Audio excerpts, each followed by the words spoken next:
So, something I think that is a really important issue that's affecting the UK to the point where we are calling it a crisis, and I'm not talking about the environmental crisis that is probably creeping up on all of us on the planet, but the housing crisis, and something that has been at the core, a problem of which no one in the current government especially seems to want to actually do anything about.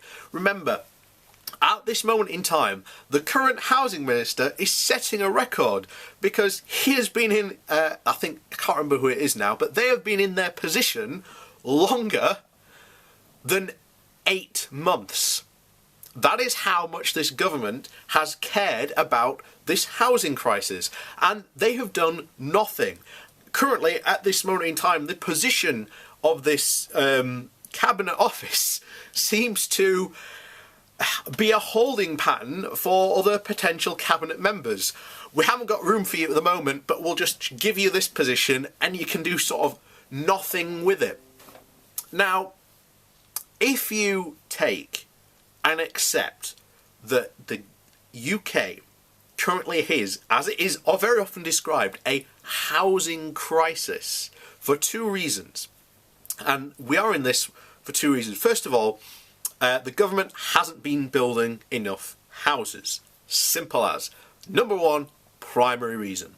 The second one is that councils were allowed to, back in the 80s by Margaret Thatcher, were allowed to sell off their council housing to people, and then they were meant to use that money to fund further social housing in the area. The problem is that councils are very often have their hands tied behind their back, so that by the time a developer can basically beat them to a punch for buying land and using it for building on land. That's one of the problems. The second is the developers themselves, that they buy plots of land and then sit on these plots of land for years, to a point where this has happened close by me. There has been a plot of land that has sat there vacant for years. It used to be farming land, and then a developer bought it and it sat there doing nothing for about 14 years, I think it is, something like that. And only 2 years ago they started building houses around that, on that plot of land. Now this plot of land, once again, they are not building all the houses in succession. They are building these street by street, very slowly, very deliberately, because guess what, as we've discussed before, if you have a glut of houses, that creates, again, a numerous amount of houses, and the problem is not a lot of people might want to buy those houses, so then the price devaluates. But if they build these houses slowly and sell them off one at a time, then they can keep these value of the houses very high. And of course, as we've discussed before, there are 3 types of housing that generally tend to get built. So you've got your low level, probably like your social, maybe like 1-2 bedrooms, something like that.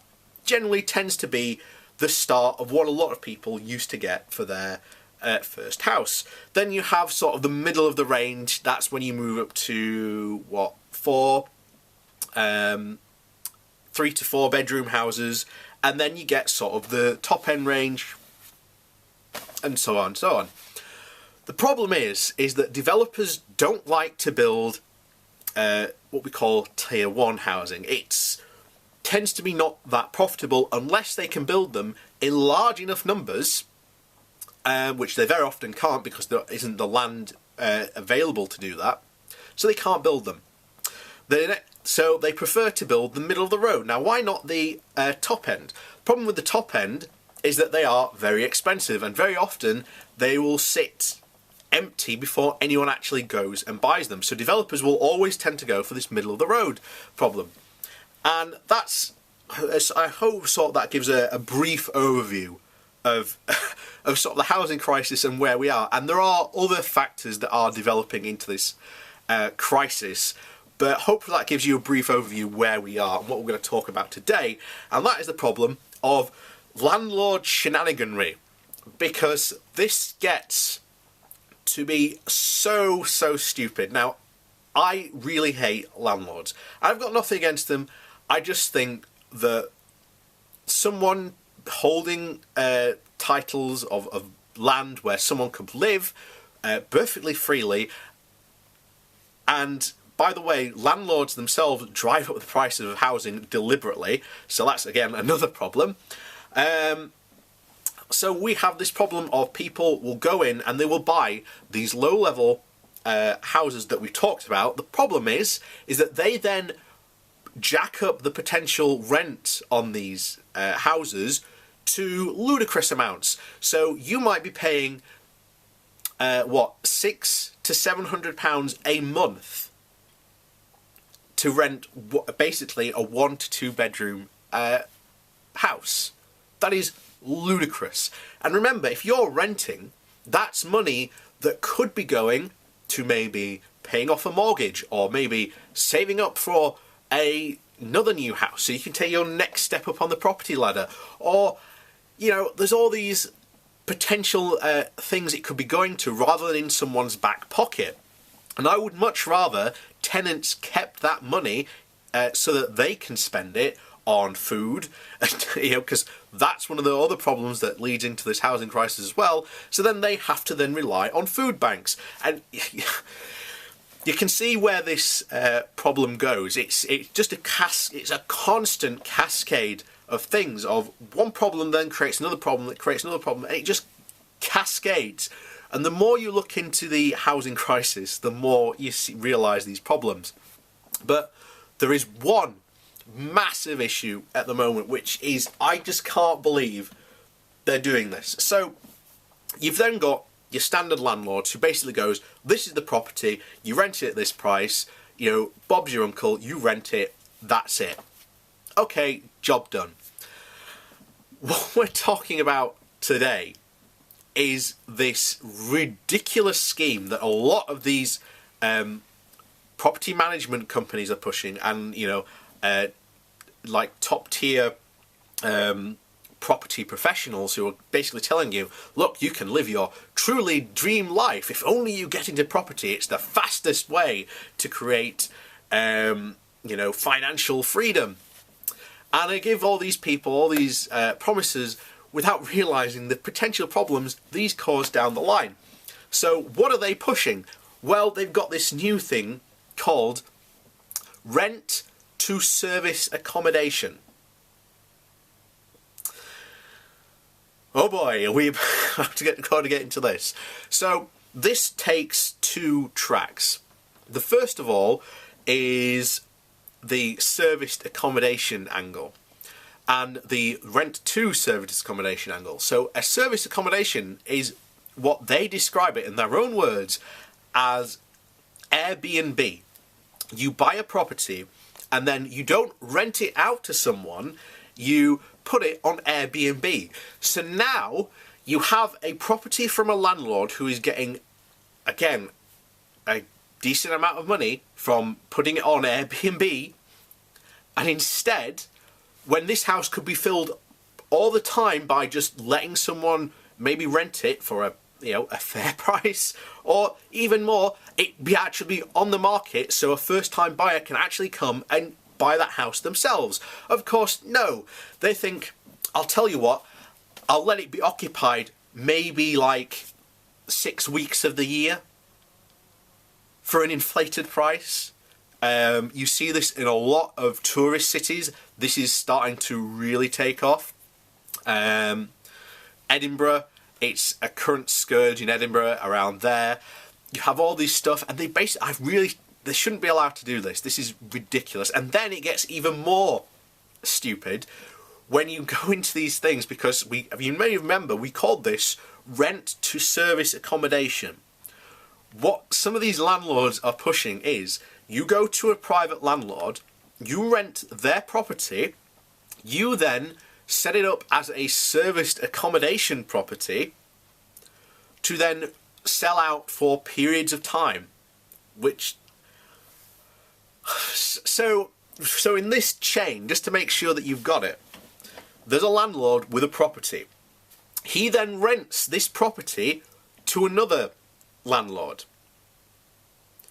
Who's going to turn it into serviced accommodation. So you're starting off here, landlord who owns the property, rents it to someone who's going to turn it into serviced accommodation.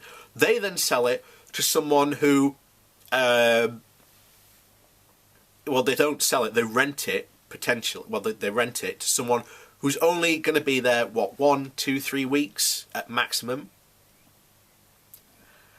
And you realise that they're setting up hotels in homes. That's what they're doing.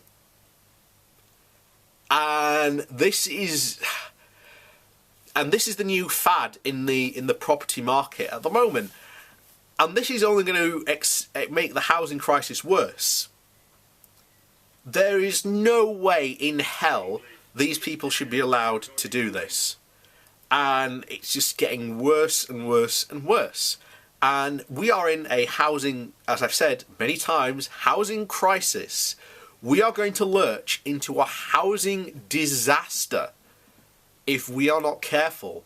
And one of the groups of people that are hurrying this along are private landlords and people who are pushing this notion of rent to serviced accommodation. It is going to be an absolute disaster when it happens, and I feel sorry for the people at the moment who are trying to buy a house out there, especially if they're first-time buyers. You know, it gets even worse if you're disabled, but we've talked about that before. Yeah, good God, these people should not be allowed to do this. This is something that needs to be done, and I think there needs to be a really hardcore crackdown and look at what landlords are doing, and to basically go, I'm sorry, but we're going to have to tax you more, not as a business or anything like that, but as an individual, so that we can then recoup that money and then build some new houses. And then there should be blocks on people doing this, so you can't buy a new build and just rent it out. It has to be at least like 10 to 15 years before it can be let out to someone. You know, there are numerous solutions that have been floated around how to solve this issue. If you want to learn more, I'd recommend going to the Tenant Association. They have lots of ideas to do. They lobby the government to try and make change for tenants and to actually provide solutions. Because even they that say themselves, we don't want people to be renting permanently. They fully say that people should need a permanent place to be able to put down roots. It gives them a more stability to know that their house can't be pulled away from them at any moment and they have to, you know, go out and find somewhere new. But yeah, that's a potential problem here. And that's the brewing, you know, housing crisis made worse by this ridiculous rent to service accommodation, or R2SA as it's very often abbreviated to.